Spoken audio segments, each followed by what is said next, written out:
الطاهرين.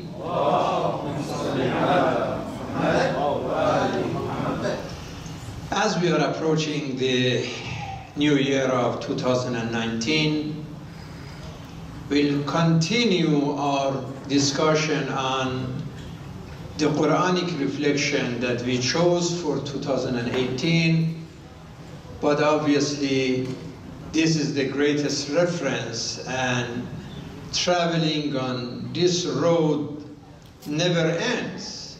The end of this road is Ridwanullah, the pleasure of Allah subhanahu wa ta'ala, which is even bigger than Jannatullah. That pleasure is bigger than his paradise, and that is the path of the Holy Quran.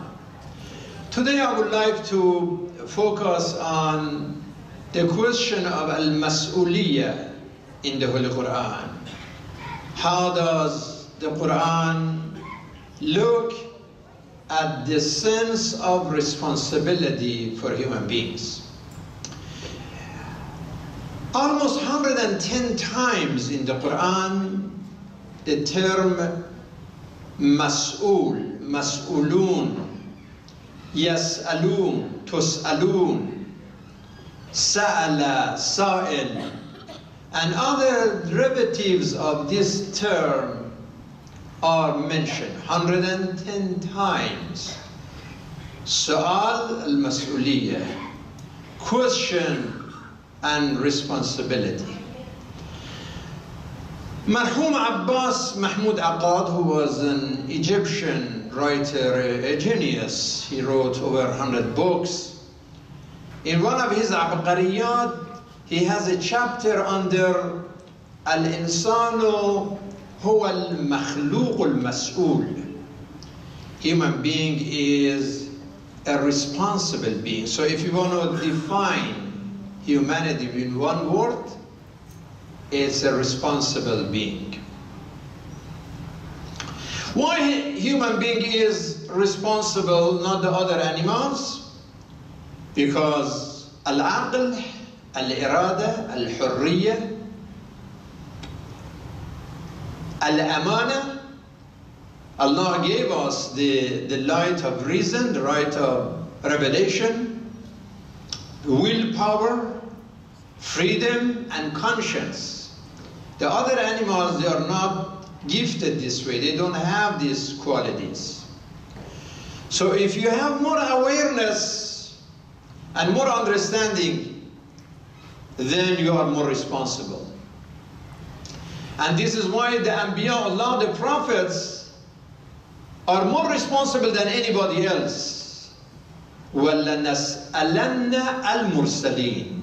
Allah says that the Mursaleen, the prophets, are going to be first to be questioned. The Rasulullah are responsible. يَوْمَ يَجْمَعُ اللَّهُ الرُّسُلَ فَيَقُولُ مَاذَا أُجِبْتُمْ.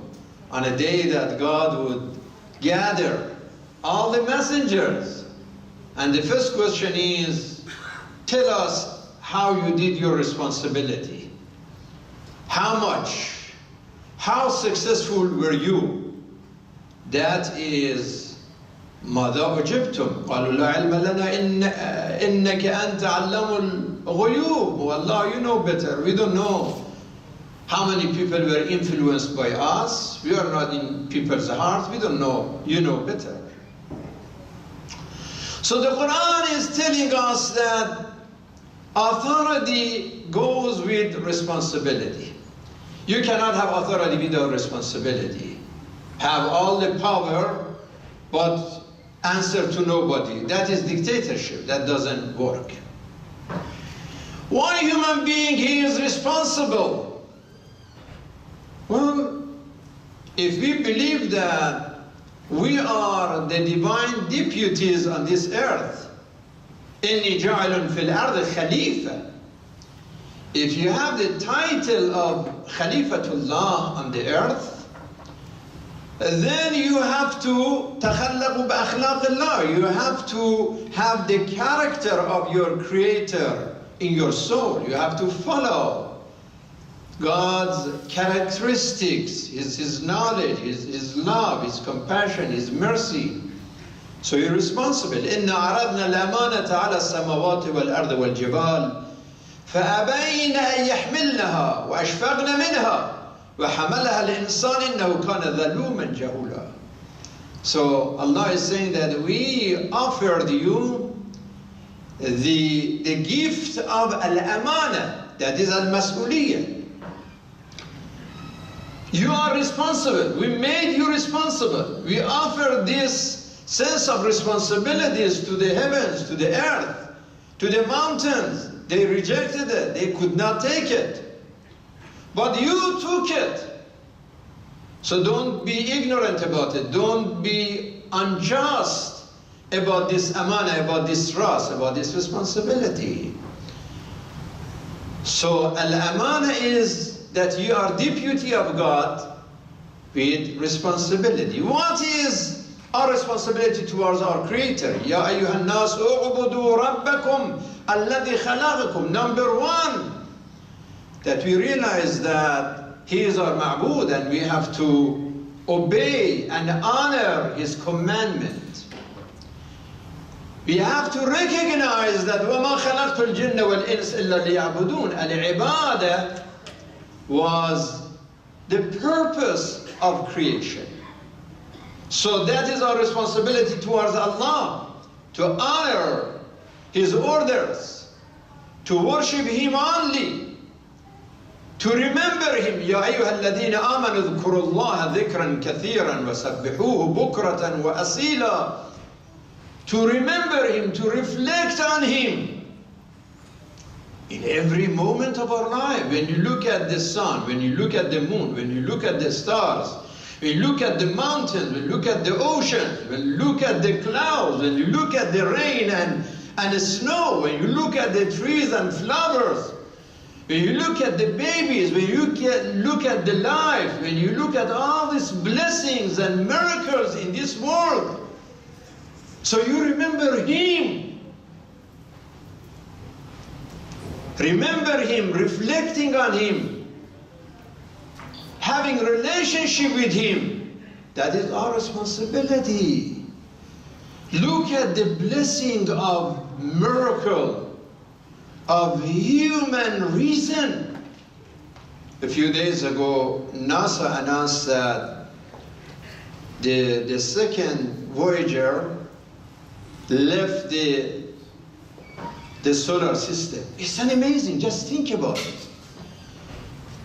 They launched 2 Voyager in 1977, almost 41 years ago.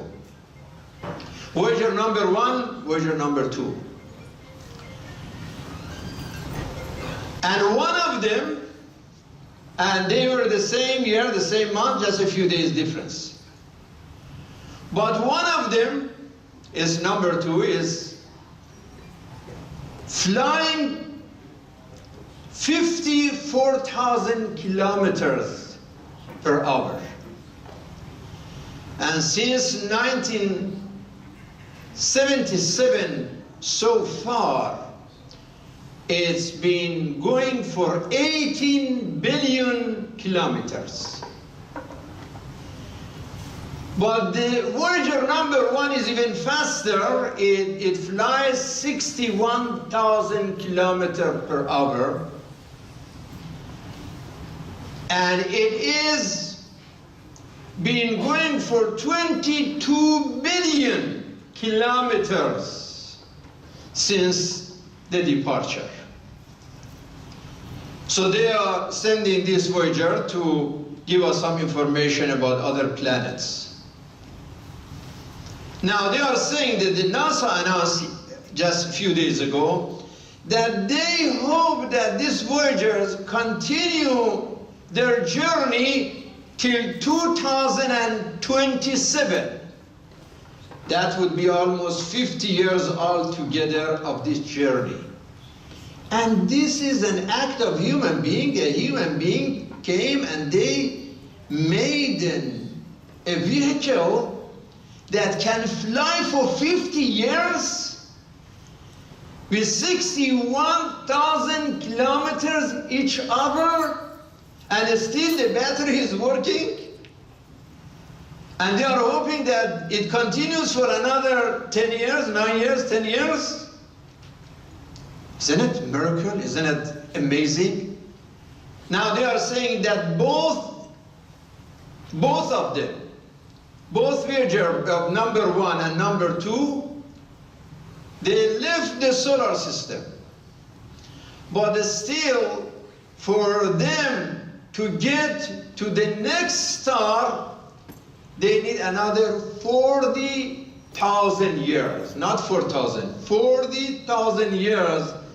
They can be close to another star from where they are. What is this? This is an amanah that the Quran is talking about. Inna aradna al-amanata. That with the power of reason and reflection, human being can build relationship between the earth and the heavens. And based on that, الذين يذكرون الله قياما وقعودا وعلى جنوبهم ويتفكرون في خلق السماوات والأرض ربنا ما خلقت هذا باطلا سبحانك فقنا عذاب النار. Wow. That they are remembering the Lord, they are reflecting on Him day and night in every side. They are thinking about the glory and the greatness of the heavens and the earth and say, well, Allah, you did not create this universe without purpose. Oh, please save us from punishment. Don't punish us for our ignorance, for our negligence. This is our duty towards God. اعبدوا الله, أطيعوا الله, اذكروا الله, اتقوا الله, استجيبوا لله, لا تخونوا الله, لا تقدموا بين يدي الله. This is our responsibility towards Allah. To honor His orders, to obey Him, to remember Him, to reflect on Him, to show piety, to answer His call. To be ameen, not to betray His commandment, not to move ahead of His orders, and to see what He wants from us to follow. إن الله يأمر بالعدل والإحسان وإيتاء ذي القربى وينهى عن الفحشاء والمنكر والبغي يعظكم لعلكم تذكرون. This is what He wants from us. To fix our relationship with God. That means to stand for truth, to stand for justice, to stand for compassion and mercy and love, to stay away from evil, from devil, from sin, from injustice and oppression. Yes, God gave us freedom. لا إكراه في الدين. He said, لست عليهم بمسيطر. Don't force them. إنا هديناه السبيل إما شاكرا وإما كفورا. We showed them the destinations. Let them choose the sense of appreciation or the sense of absence of appreciation and denying and ignoring the blessing of God. Yes, you have this freedom, but this freedom comes with responsibility at the same time. Don't forget that your freedom, your willpower, your conscience, your fitrah, the light of wahy and revelation, nur al-hidayah, nur al-thaqalain, nur al-nubuwah, nur al-imamah. You have all of this anwar, you have all these lights, but then you have responsibility. فَوَرَبِّكَ لَنَسْأَلَنَّهُمْ أَجْمَعِينَ. Wow, أجمعين, all of them. All of them have to answer. All of them are responsible. وَقِفُوهُمْ. On the day of decision, the day of judgment. So وَقِفُوهُمْ. Order from Allah to the angels. Oh angel, وَقِفُوهُمْ. إِنَّهُمْ مَسْئُولُونَ. They are responsible. They are responsible. ثُمَّ لَتُسْأَلُنَّ يَوْمَئِذٍ عَنِ النَّعِيمِ. You are responsible for the trust that you receive. All this light, we send you revelation, we gave you reason. We send you Imam, we send you Prophet, we send you the book. What did you do with these gifts? What is your responsibility? You think all of this majanan for nothing? You think God did something la'ibin wala? No. Subhanallah. Amma yasifun, that is not the case.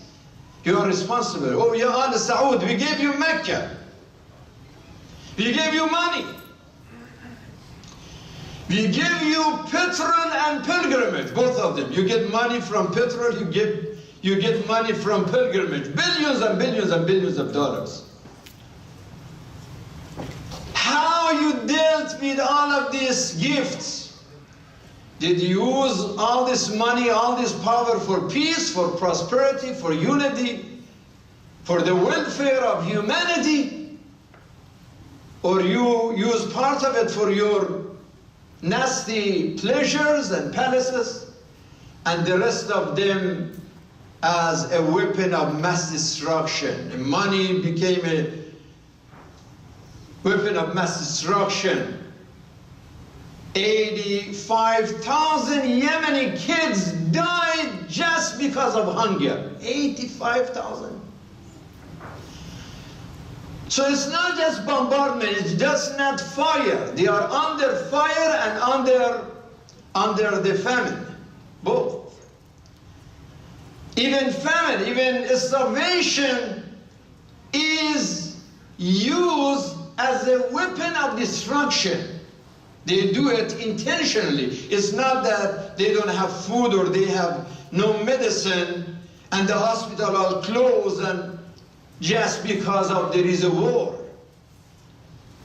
There is a war, but during this war they are using all of this hunger, lack of medicine, lack of hospital. They use all of this as a weapon to kill more and more people and to put more pressure on more people. And lots of those kids who may survive from this war, may survive from the starvation, they are going to be lifelong with brain damage and with illness because they don't have service now.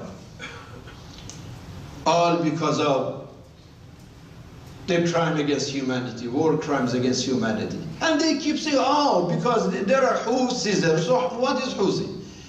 And they are fighting for Iran. Now they're deceiving, big lie of propaganda. Okay, the Houthis are fighting for Iran.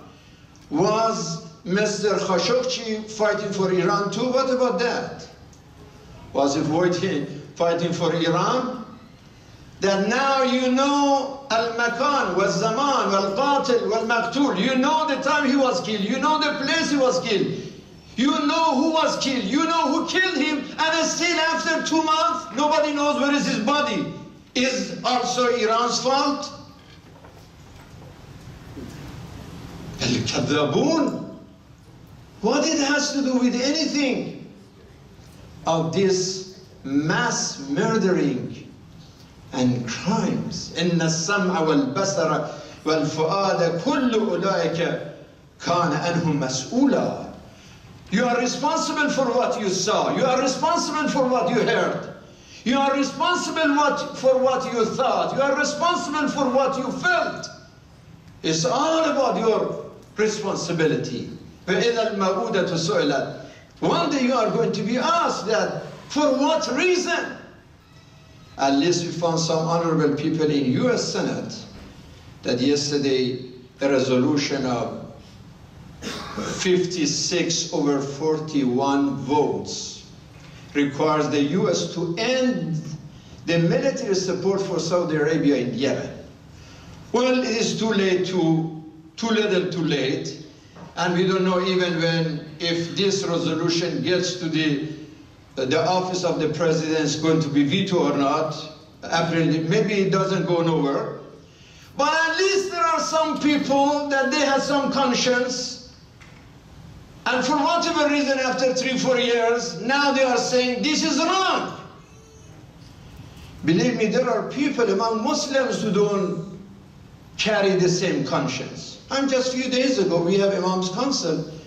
And I said, brothers, Next Tuesday is December 18, and that is a day of international protest against violence and terrorism. That's an international day. Let us, all of us, connect with other like CARE and ISNA and other national organizations. Can we arrange a protest to go to Washington, D.C. in front of the Saudi embassy in Washington, D.C. and say this war, criminal war, must end? Can we do that? And to condemn the crime of the Saudi. You know, one of the imams said, he said, if you want to do that, are you ready to condemn Bashar al-Assad as well? I said, brother, what it has to do now? I'm talking about Yemen. If you are talking about Syria, Syria is another victim of Saudi Arabia and their crimes. Now you are saying that, well, we have to have a balanced position so everybody is happy.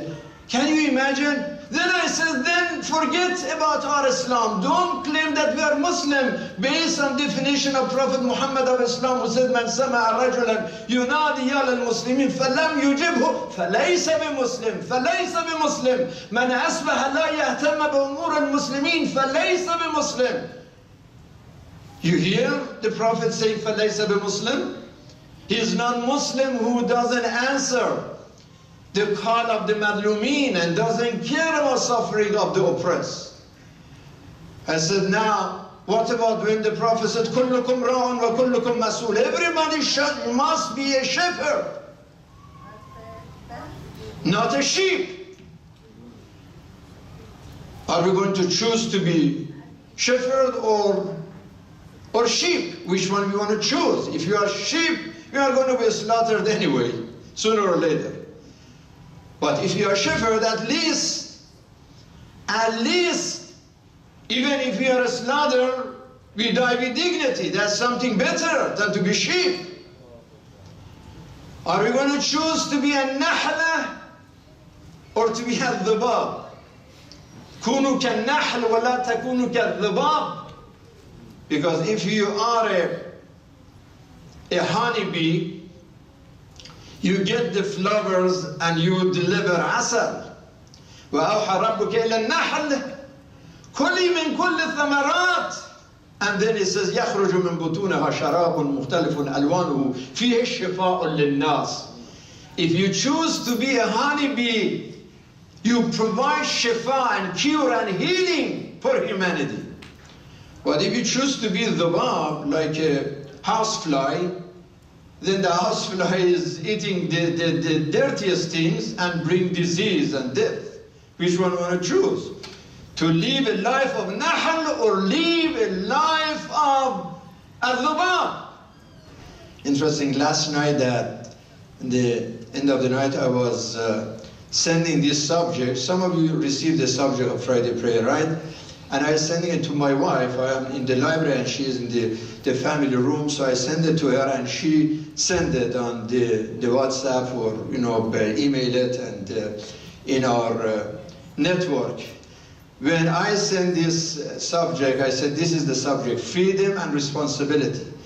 Living like a shepherd or sheep, a honeybee or housefly. Accepting responsibility, rejecting responsibility, fighting responsibility. Which one? Some people accept responsibility, some people escape from responsibility, some people burn and fight the responsibility, deny it to begin with. I saw her, she was laughing loudly and she came to the library and said, how you came with this subject now?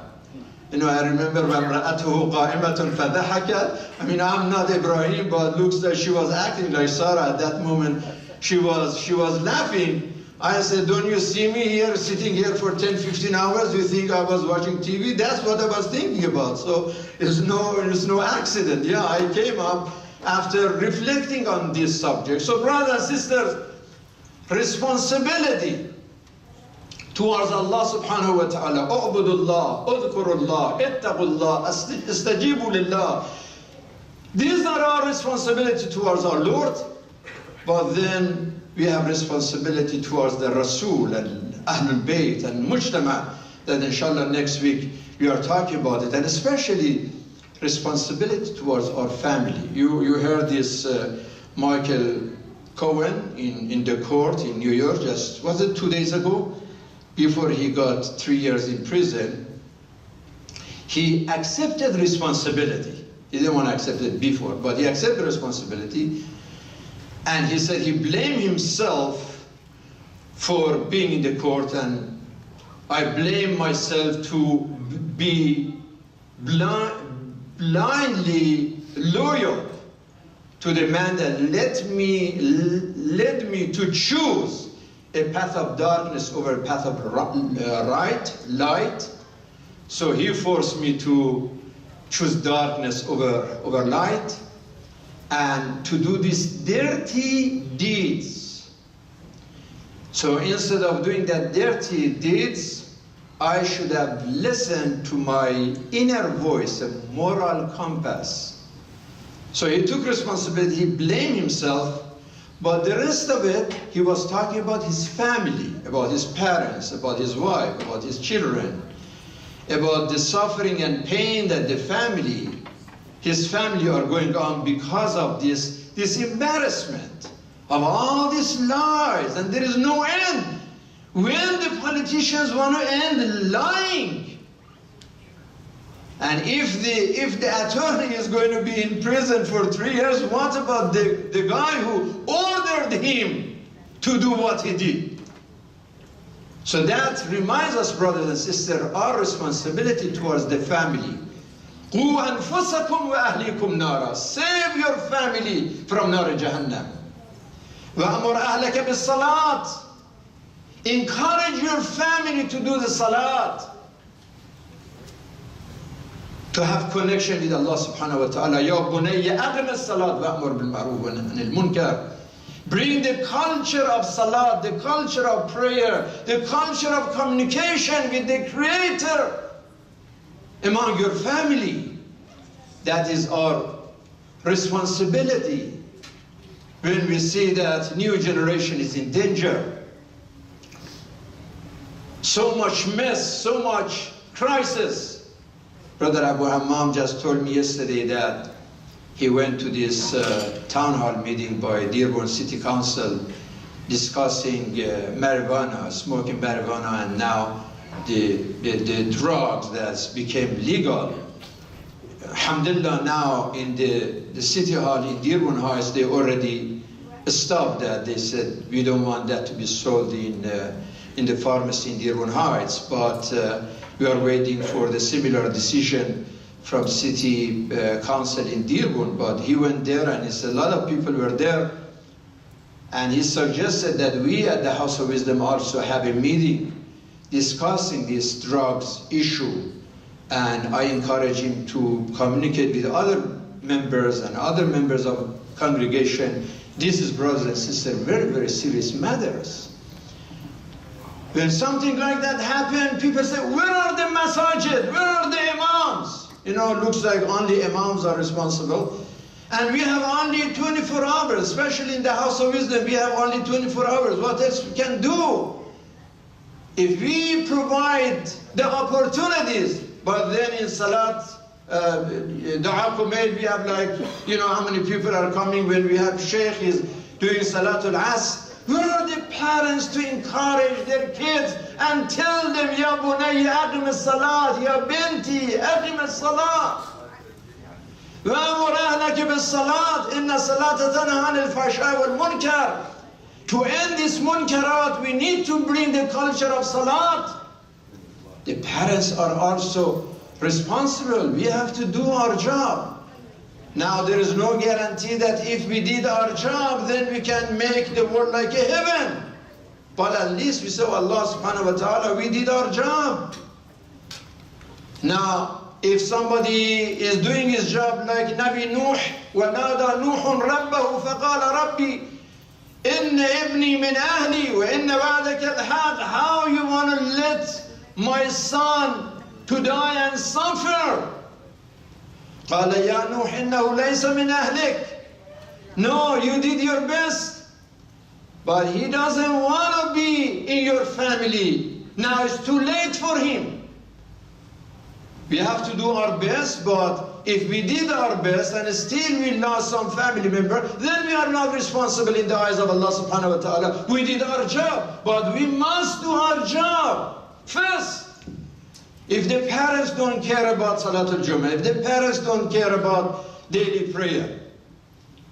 One of the brothers said, we want to have a Salat in Maghrib and Isha. Okay, Sheikh Malullah is ready. Are you ready to come for the neighbors, at least the neighbors, to come to Salat al-Jama'ah every evening, Salat al-Maghrib and Isha? He is ready. So we cannot say that, when we face an emergency, we just jump to the mosque and expect a miracle to happen.